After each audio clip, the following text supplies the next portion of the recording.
संभवतः द्रौपदी भारत की वह प्रथम महिला है जिसके 5 पति थे, या वह 5 पुरुषों के साथ रमन करती थी। लेकिन सबसे बड़ा सवाल ये कि क्या आज के लोग ये समझते हैं कि द्रौपदी ने विवाह तो सिर्फ अर्जुन से ही किया था, तो क्या उसका रिश्ता सभी के साथ नहीं था? पांडवों को 12 वर्ष का वनवास और 1 वर्ष का अज्ञातवास मिला था।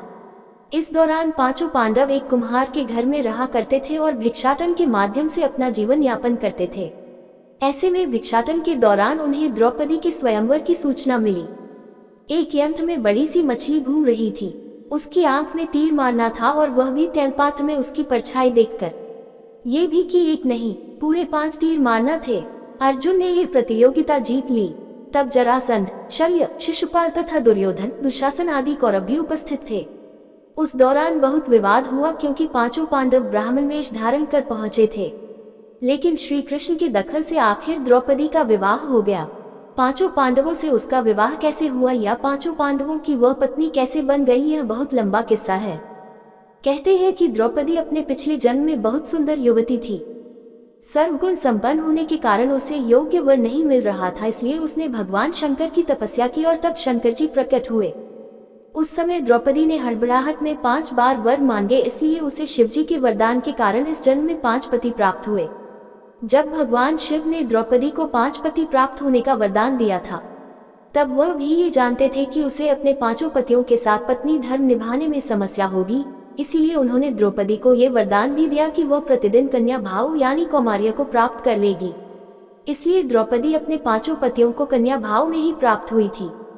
हालांकि कहा जाता है कि संतान को जन्म देने के लिए भगवान श्री कृष्ण ने उसे ये सुझाव दिया कि हर साल वह पांडवों में से किसी एक के साथ ही समय व्यतीत करे।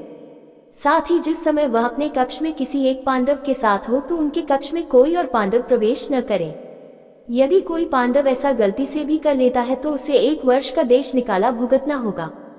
माना जाता है कि द्रौपदी, जो 5 पांडवों की पत्नी थी, 1 साल के समय अंतराल के लिए हर पांडव के साथ रहती थी। उस समय किसी दूसरे पांडव को द्रौपदी के आवास में घुसने की अनुमति नहीं थी। इस नियम को तोड़ने वाले को 1 साल तक देश से बाहर रहने का दंड था। एक बार ये दंड अर्जुन को भुगतना भी पड़ा था। अर्जुन और द्रौपदी की 1 वर्ष की अवधि अभी समाप्त हुई थी और द्रौपदी युधिष्ठिर के साथ का 1 वर्ष का समय शुरू हुआ था। अर्जुन भूलवश द्रौपदी के आवास पर ही अपना तीर धनुष भूल आए, पर किसी दुष्ट से ब्राह्मण के पशुओं की रक्षा के लिए उन्हें उसी समय इसकी जरूरत पड़ी। अतः क्षत्रिय धर्म का पालन करने के लिए तीर धनुष लेने के लिए नियम तोड़ते हुए वह द्रौपदी के निवास में घुस गए। उस दौरान द्रौपदी युधिष्ठिर साथ में थे। बाद में इसके दंडस्वरूप अर्जुन 1 साल के लिए राज्य से बाहर चले गए। इसी 1 साल के वनवास के दौरान अर्जुन की मुलाकात उलूपी से हुई और वह अर्जुन पर मोहित हो गई। ऐसे में वह उन्हें खींचकर अपने नागलोक में ले गई और उसके अनुरोध करने पर अर्जुन को उससे विवाह करना पड़ा। कहते हैं कि दोनों 1 वर्ष तक साथ रहे। अर्जुन और नागन्या उलूपी के मिलन से अर्जुन को एक वीरवार पुत्र मिला जिसका नाम एरावान रखा गया। द्रौपदी के 5 पुत्र थे। द्रौपदी ने 1 वर्ष के अंतराल से 5 पांडव के 1 पुत्र को जन्म दिया था, लेकिन दुर्भाग्य की इन 5 पुत्रों को अश्वत्थामा ने मार दिया था। द्रौपदी और सत्यभामा संवाद। एक दिन की बात है, पांडव और ब्राह्मण लोग आश्रम में बैठे थे। उसी समय द्रौपदी और सत्यभामा भी आपस में मिलकर एक जगह बैठी थी। दोनों ही आपस में बातें करने लगी। सत्यभामा ने द्रौपदी से पूछा, बहन, तुम्हारे पति पांडवजन तुमसे हमेशा प्रसन्न रहते हैं। मैं देखती हूँ कि वे लोग सदा तुम्हारे वश में रहते हैं।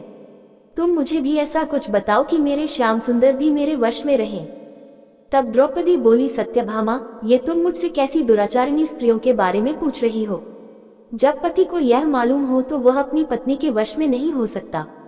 तब सत्यभामा ने कहा, तो आप बताएं कि आप पांडवों के साथ कैसा आचरण करती हैं?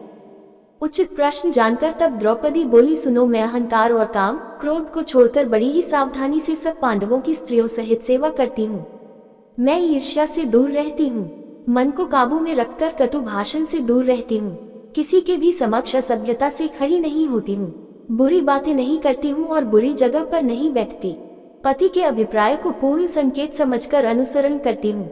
देवता, मनुष्य, सजा धजा या रूपवान कैसा ही पुरुष हो, मेरा मन पांडवों के सिवाय कहीं नहीं जाता।